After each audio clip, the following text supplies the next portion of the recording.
Bonjour, depuis quelques semaines, les mercredis sont devenus synonymes de plats pour emporter. Il y a le mot-clic Take Out Day qui vise à encourager l'industrie de la restauration qui est durement touchée par la pandémie en encourageant les gens qui peuvent se le permettre à commander un plat pour emporter à leur restaurant local préféré les mercredis.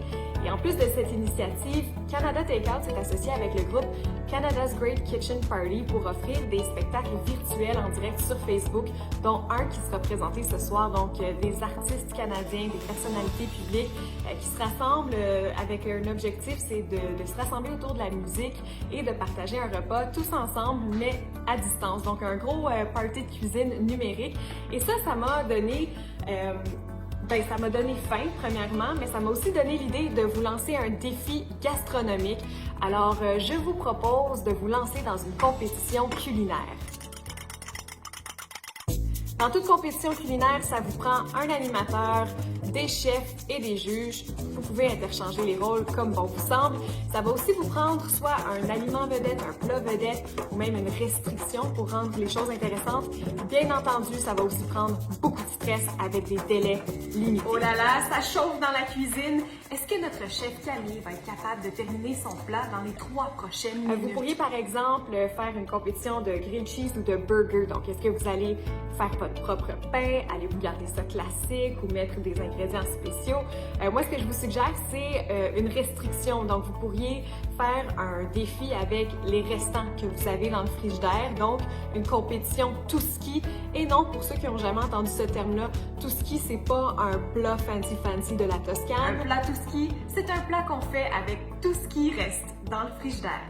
Là, quand ça va être le temps de présenter votre plat au juge, c'est une compétition, on prend ça au sérieux, donc vous mettez le paquet, vous voulez vendre votre marchandise. C'est un classique canadien auquel j'ai ajouté un petit peu de oomph, donc c'est une viande du terroir hachée finement, tapissée d'épis de maïs fragmentés sous des pommes de terre dorées de la côte est réduites en purée.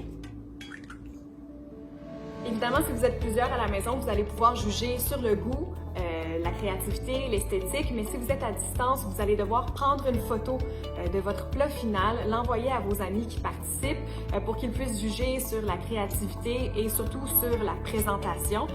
Si vous voulez un juge à distance mais sans contact, ce que vous pourriez faire, c'est vous lancer dans une compétition culinaire de pâtisserie parce que ça se transporte bien. Donc, si vous êtes 2 ou 3 à la maison, vous faites chacun un biscuit, vous amenez ça soit à un voisin ou un ami qui est près de chez vous, vous laissez ça à sa porte, vous revenez à la maison, vous vous donnez rendez-vous. Donc, cette personne-là peut juger votre pâtisserie et elle n'est pas biaisée parce que c'est pas qui a fait quoi.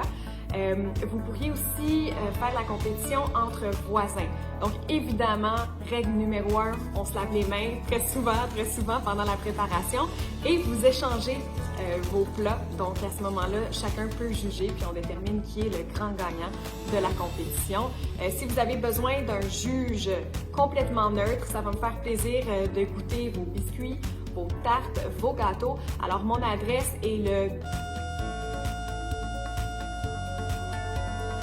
si vous êtes plus sérieux, plus compétitif, il y a des vraies compétitions culinaires sur Facebook, entre autres le groupe Hub City Foodies qui chaque semaine offre des défis. Cette semaine, c'est le défi taco.